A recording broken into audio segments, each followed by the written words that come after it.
Hello, this is A-Level Psychology, and this is Social Influence, and this is looking at situational variables that affect obedience. So in this lesson, we're going to look at the different things that Milgram did with his experiment. He did various minor variations of his technique to see how it affected the obedience rate, and we'll look a little bit more at some other research that links in with it as well.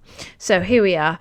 First of all, these are some of the things that Milgram did, and you might want to think about before we go on and look at the rates that he found, what do you think? Do you think these changes would raise or lower obedience rates? And you can think about why. So you might like to, I'll just go through what they are. So the first one, he rather than going to the prestigious university lab, he changed where he ran the experiment to be in like slightly run down offices. That was the one difference he made. Another difference was, and these were all separate, not all at the same time, obviously. Another one was where the person in the white lab coat gave orders on the phone rather than in person. Equally, another one, the experimenter was called away and replaced by someone who was told to the participant that they were a member of the public. And then we had where the participant actually had to hold the learner's hand onto a metal plate to receive the electric shock. That was another one. And another one where the teacher and learner were just in the same room but not within contact. So you can maybe pause the video for a second and think, what do you think? Do you think those things would raise or lower the level of obedience that he got? And the answer is all of them lowered obedience. So let's just go through those. So first of all, this was the one with the highest level of obedience that made the least difference. That was 48% when they changed where it was held. Fairly similar. When they put the teacher and the learner in the same room, 40%, so it still dropped, and we'll talk about why in a second. When the teacher had to force the learner's hand onto the plate to receive the shock, that was 30%. When the experimenter gave the orders over the telephone rather than being in the room, that was only 20%. And when the experimenter was replaced by a member of the public, also 20%. So you can see there some of those things had a really significant impact on the rate of obedience within the experiment, dropping them down from 65% right down to 20%. So let's talk about why some of those things changed it. The first situational variable that we're looking at is proximity. What we mean by a situational variable, by the way, is something within the situation that's being changed that could affect it. So we talk a lot in social influence about situational factors and dispositional factors. So dispositional means sort of like personality. So things within a person that could affect whether they obey or not. These factors are looking at things outside the person within the situation that affect whether they obey or not. So the first thing is proximity, so how close we are to somebody. So there's two ways that this can make a difference. The first is how close we are to the person giving the order. So in this case, the experimenter. And here, in Milgram's experiment, where they've taken the experimenter away to give instructions over the phone, we're further away from the authority figure and therefore less likely to obey, so it drops. If the powerful person, the person in authority, is closer to you, you're more likely to do what you're told. And you might be able to think about that in your current situation, even where you've got your teacher is much further away. That means you're less likely to do what you're told compared to if you're in the classroom where they're in the same room as you. There you go. Coronavirus application. Right. Next part of proximity is how close we are to the victim. So the closer that we are to the victim, the less likely that we are to obey. mainly because we can see what we're doing to someone. When in the original experiment in Milgram, although they could hear the victim was in another room, so they couldn't see the consequences of what they were doing necessarily. Once the victim had lapsed into silence, the participant can almost kind of block out the fact that there is a victim there at all, and just flick the switches and there's no sound. So it's much easier if there's a victim in front of them, like pretending to be unconscious. That's quite different, isn't it? So and that's just a recap there of the different percentage rates for you. So yeah, the proximity, how close we are to the authority figure, how close we are to the victim, both of those things affect our obedience in any given situation. Okay. Location. So if we're in a fancier location, or what we might call a legitimate setting, like think about going to Cambridge or Oxford University and how your behaviour might be in an experiment there, compared to if you were in like a rundown area in London or Leicester or somewhere where you're less likely to obey because it's less legitimate. The uniform situational variable of uniform, where you've got someone with a lab coat on, that shows that they have authority.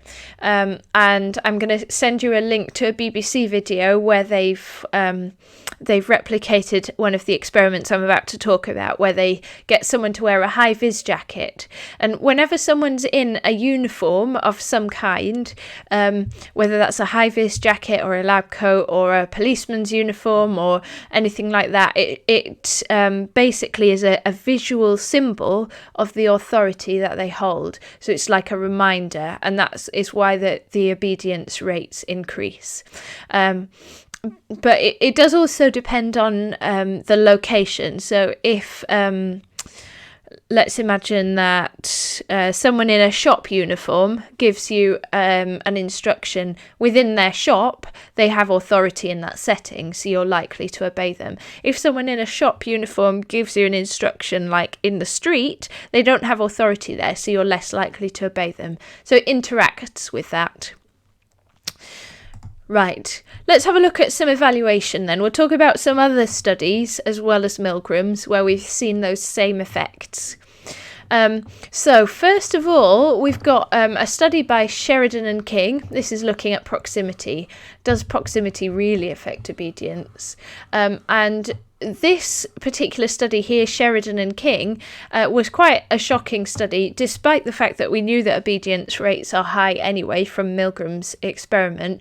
But people, I guess, were expecting that when people were giving real shocks to puppies that they could see and were close to, they would expect it to fall, in the same way as when Milgram's participants were in the same room as the learner, the obedience rate fell. But actually Sheridan and King found that 100% of females agreed to do that.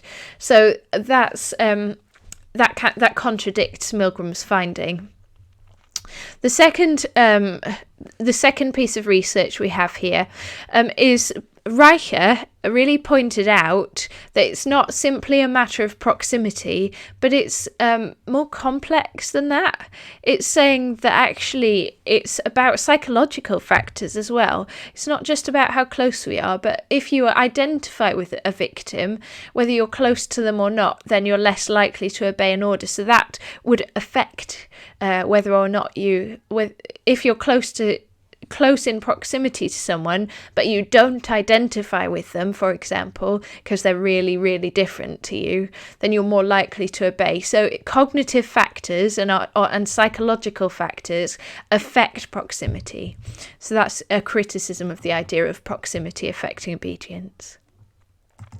Okay, uniforms. Now, this is a great study where Bickman, which you should be vaguely familiar with this study from your induction task, but as a reminder, Bickman got people dressed up in casual clothes, a milkman's uniform, and in a policeman's outfit, and he got them to give instructions to passers-by on the street and then measured what the obedience rate was.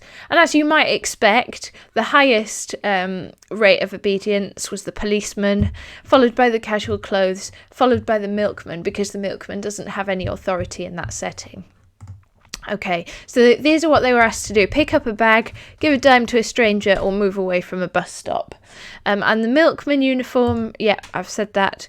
We also, the fact that the casual clothes person had a higher obedience rate than the milkman, that's because we're not sure what their level of authority is. So for that reason, we're more likely to obey them for the milkman. We know that the milkman doesn't have any authority to ask you to do any of those things, but we don't know if the person asking you to pick up rubbish is like a policeman not in uniform. So they might have authority.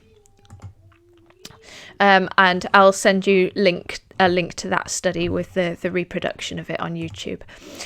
Bushman was another study about uniform. And in this study, it's kind of similar to Bickman, really. It's another study that supports the idea of the idea of uniform affecting obedience rates. So a woman asked passers-by to give a nickel to, this was carried out in the US, a nickel to a motorist, and they were in one of three outfits: uniform, business dress, or casual. And again, as we would expect, compared to the other obedience studies we've seen, highest rate was with uniform, second highest was with business dress, and also similar to the rate for casual clothes, in fact the same, 50% obedience rate. So again, the presence of uniform symbolising authority means we have a higher obedience rate in that study. Right, let's have a look at location. What's the evidence for the idea of location affecting obedience? So there's this study with Hoffling, which we looked at already, but just a quick reminder that 21 out of 22 nurses obeyed an instruction from a doctor.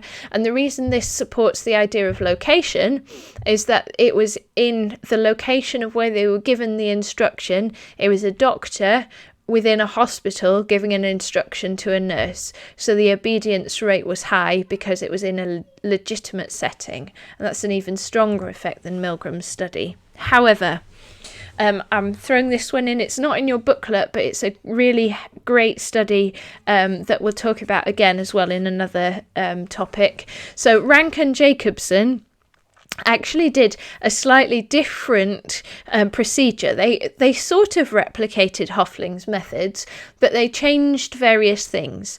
So, for example, rather than doing it on the night shift when the nurse was alone and couldn't talk to anyone, they did it on a day shift when they could ask a colleague what they thought, and so that made a difference to the obedience rate.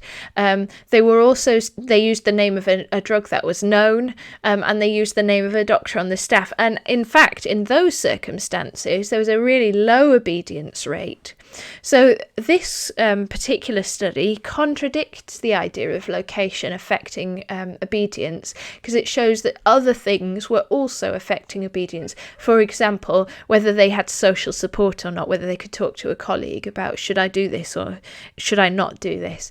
So it's saying that it's not just location that's having a really big impact on their obedience. There are other things too.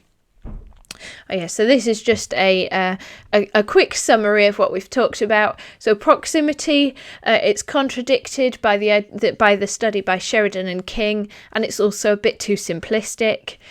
Location, supported by Hoffling but contradicted by Rank and Jacobson.